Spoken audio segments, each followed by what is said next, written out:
Assalamualaikum warahmatullahi wabarakatuh. Kami di sini akan memenuhi tugas akhir dari mata kuliah Auditing 1. Kami di sini akan mempresentasikan tentang standar profesional akuntansi publik. Kami dari kelompok 2 yang beranggotakan 4 orang. Yang pertama ada Fitria Hanadila. Yang kedua ada saya, Rahmawati. Yang ketiga ada Nur Hafifah. Yang keempat ada Sabila Deati Ramadan.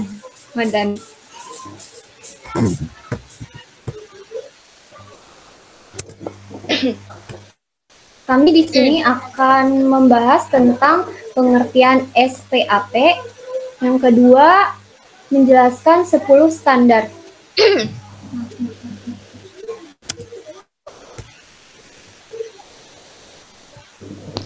Pengertian dari Standar Profesional Akuntansi Publik atau SPAP adalah kodifikasi berbagai pernyataan standar teknis yang merupakan paduan dalam memberikan jasa bagi akuntan publik di Indonesia. SPAP dikeluarkan Dewan Standar Profesional Akuntan Publik Institut Akuntan Publik Indonesia.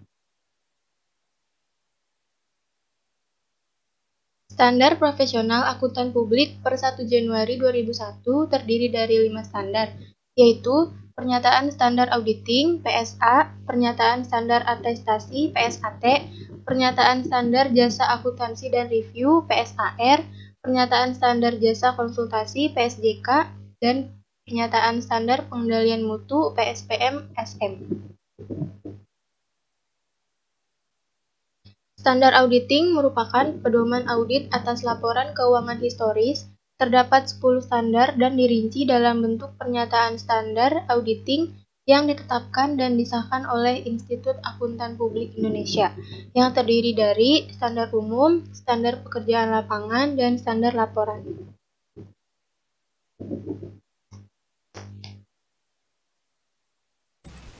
Selanjutnya, standar umum. Yang pertama, audit harus dilaksanakan oleh seseorang atau lebih yang memiliki keahlian dan pelatihan teknis yang cukup sebagai auditor. Yang kedua, dalam semua hal yang berhubungan dengan perikatan independensi dalam sikap mental harus dipertahankan oleh auditor.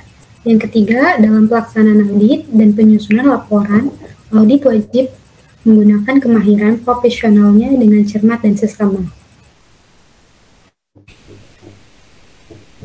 Selanjutnya, standar pekerjaan lapangan.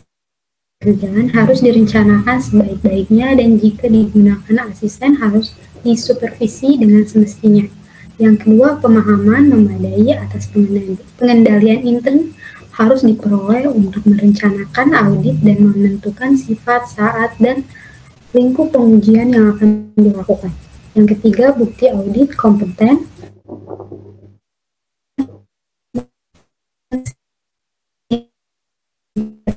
dan konfirmasi sebagai dasar memadai untuk menyatakan pendapat atas laporan keuangan yang diaudit.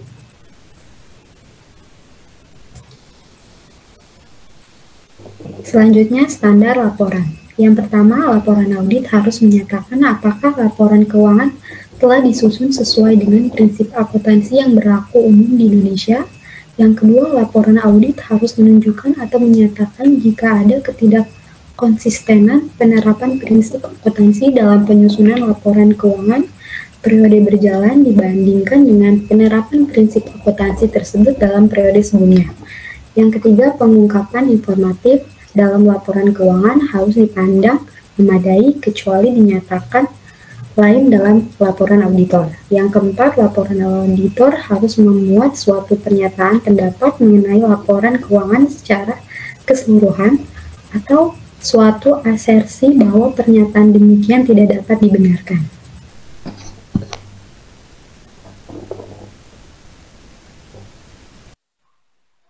Selanjutnya, standar atestasi. Menurut Mulyadi, standar atestasi memberikan kerangka untuk fungsi atestasi bagi jasa akuntan publik yang mencakup tingkat keyakinan tertinggi yang diberikan dalam jasa audit atas laporan keuangan historis maupun tingkat keyakinan yang lebih rendah dalam jasa non-audit. Terdiri 11 standar dan dirinci dalam bentuk pernyataan standar atestasi atau PSAT diterbitkan dan disahkan oleh Dewan Standar Profesional Akuntan Publik. Standar Jasa Akuntan dan Review.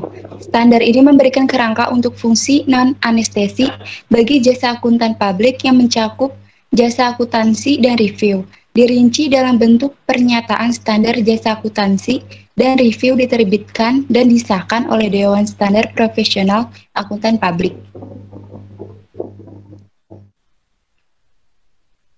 Standar jasa konsultan merupakan panduan bagi akuntan publik di dalam penyediaan jasa konsultasi dalam masyarakat, menyajikan temuan, simpulan, dan rekomendasi. Standarnya dalam bentuk pernyataan standar jasa konsultan atau pajak diterbitkan dan disahkan oleh Dewan Standar Profesional Akuntan Publik.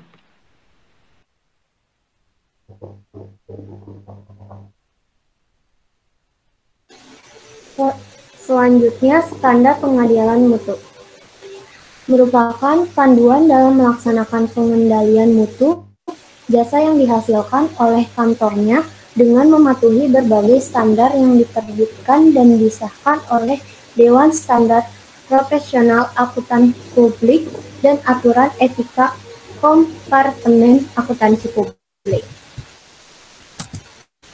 Standar tersebut merupakan pedoman yang wajib dilaksanakan oleh para profesional akuntan dalam melaksanakan auditing dan jasa akuntan lainnya, sehingga pada penerapannya semua mempunyai standar yang sama.